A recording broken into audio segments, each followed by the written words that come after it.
speaking of the breaking news, we want to continue to give you the latest updates coming out of Toronto of this Delta plane crash. Take a look at a video from earlier. This is courtesy of CTV as this Delta plane on its upside down.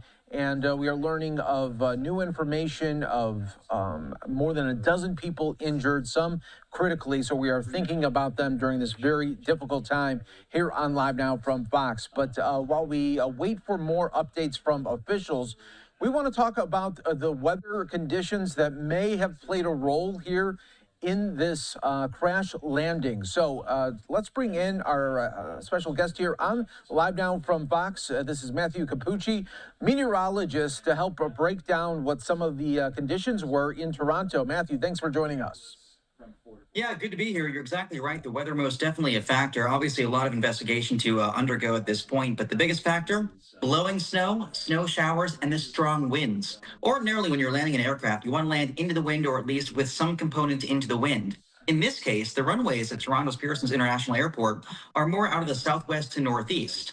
This landing was ongoing out of the northeast. The flight was using runway 23, was flying southwest at the time at about 133 miles per hour, and winds were close to 40 miles per hour, gusting at times out of the west-northwest, so almost perpendicular to the runway, meaning A, there weren't really any good ideal runways to use, the conditions most certainly not ideal, and B, when you have winds kind of constantly varying out of the perpendicular direction, it's really tough to sort of account for that.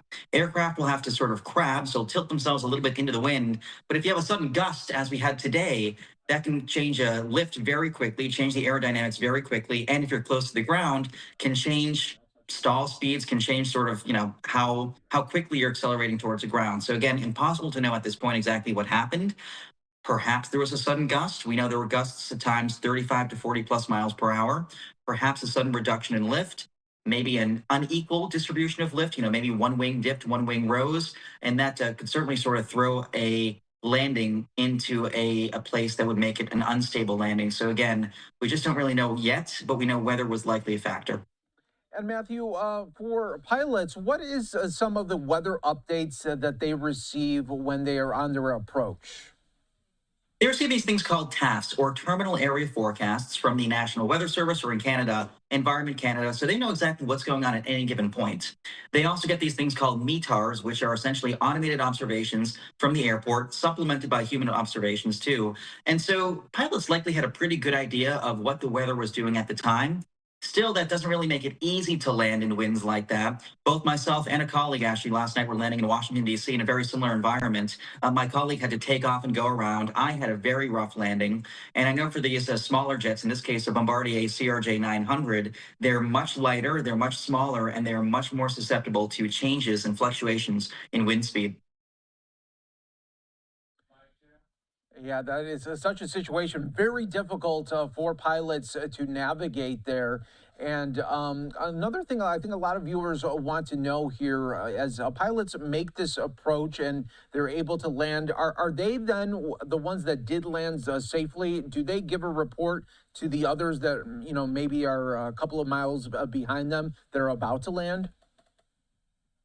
Yeah, so that's a really good point. The pilots are always in contact with air traffic control. If a pilot encounters something out of the ordinary that differs from what the exit forecast at the time is, they'll say something. So, if there's a really big thunderstorm and there's a sudden reduction in lift or a change in lift due to a microburst that the FAA or that air traffic controllers might not be aware of, then a pilot will say, hey, caution to whoever's next, watch out for XYZ, and the tower will usually relay that along. If a pilot is encountering bad icing, or something like that, then those reports will make it to the next pilots too. So in this case, we don't know yet if there were any immediate reports from prior pilots or anything that really differed from what the terminal area forecasts were suggesting. I mean, I went back, I read the METARs, and the threat of the winds was communicated very clearly.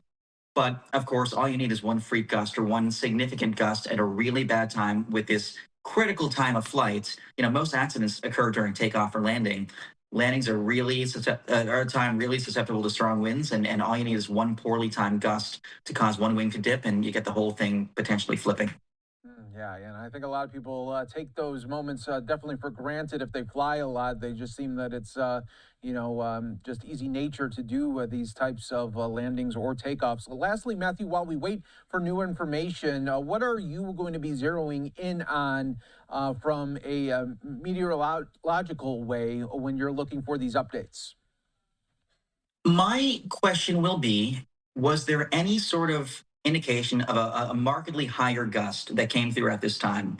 And if there was, how high was the plane above the ground at that point? Was a takeoff go around when you basically throttle up the aircraft and make it shoot back up into the sky? Was that an option? If so, why was that not considered? Or was it considered? Why was it rejected? A lot of questions at this point. Has been some internet speculation of a flaps issue that may have changed the aerodynamics of the plane's wings. We don't have any confirmation of that yet. And so, again, it's kind of too early to go along those rumors. But I think weather will be one of the primary focuses of the investigation. And obviously, both US officials, Canadian officials will be working together because when you have a plane land upside down or land and then end up upside down, it's an event that warrants significant investigation. Yeah, absolutely. A very horrific sight to see there in Toronto. Matthew Cappucci, thanks so much for joining us on Live Now from Fox and giving us great insight. We appreciate it as always. Thank you.